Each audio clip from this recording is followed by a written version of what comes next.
بسم اللہ الرحمن الرحیم۔ السلام علیکم۔ سنتے کانوں دیکھتی آنکھوں، آپ کو میرا سلام۔ امید کرتی ہوں بارگاہ رب العزت میں کہ آپ سب خیریت سے ہوں گے۔ آج ایک نئی دعا کے ساتھ حاضر خدمت ہوں۔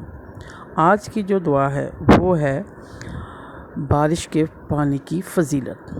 جیسا کہ آج کل برسات کا موسم ہے اور بارش خوب زور و شور سے ہو رہی ہے، تو بارش کے پانی کو محفوظ کر لیں اور ہر مرض سے شفا پائیں۔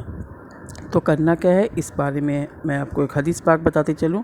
نبی کریم صلی اللہ علیہ وسلم کا ارشاد ہے کہ جو شخص بارش کا پانی لے کر اس پر 70 بار سورہ فاتحہ اور اس کے بعد 70 بار سورہ اخلاص اور اس کے بعد 70 بار سورہ معوذتین یعنی کہ قل اعوذ برب الفلق اور قل اعوذ برب الناس پڑھ کر دم کرے، تو آپ صلی اللہ علیہ وسلم نے قسم کھا کر ارشاد فرمایا کہ جبرائیل میرے پاس تشریف لائے اور مجھے خبر دی کہ جو شخص یہ پانی 7 روز تک پیے گا، اللہ سبحانہ و تعالیٰ اس کے جسم سے ہر بیماری کو دور فرما دیں گے اور اسے صحت اور عافیت عطا فرمائیں گے، اور اس کے گوشت پوست اور اس کی ہڈیوں سے بلکہ تمام اعضاء سے بیماریاں نکال دیں گے۔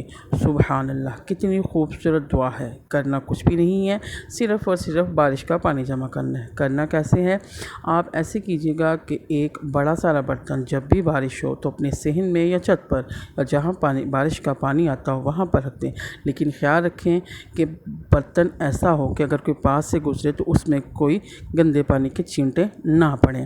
جب بارش کا پانی جمع ہو جائے تو اس کو تھوڑی دیر کے لیے رکھ دیں، اور جب اوپر صاف پانی ہو جائے اور نیچے مٹی بیٹھ جائے تو اسے کسی بوتل میں محفوظ کر لیں۔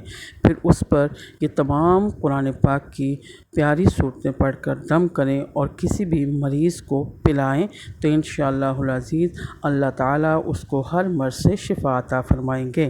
مکمل یقین کے ساتھ پڑھیں، انشاءاللہ العزیز اللہ تعالیٰ آپ سب کو شفائے کاملہ عطا فرمائیں گے۔ دعا میں یاد رکھیے گا اور پلیز میرے چینل کو سبسکرائب کریں۔ بہت بہت شکریہ۔ دعاؤں کی درخواست، انشاءاللہ العزیز نئی دعا کے ساتھ ملیں گے، تب تک اللہ حافظ، فی امان اللہ۔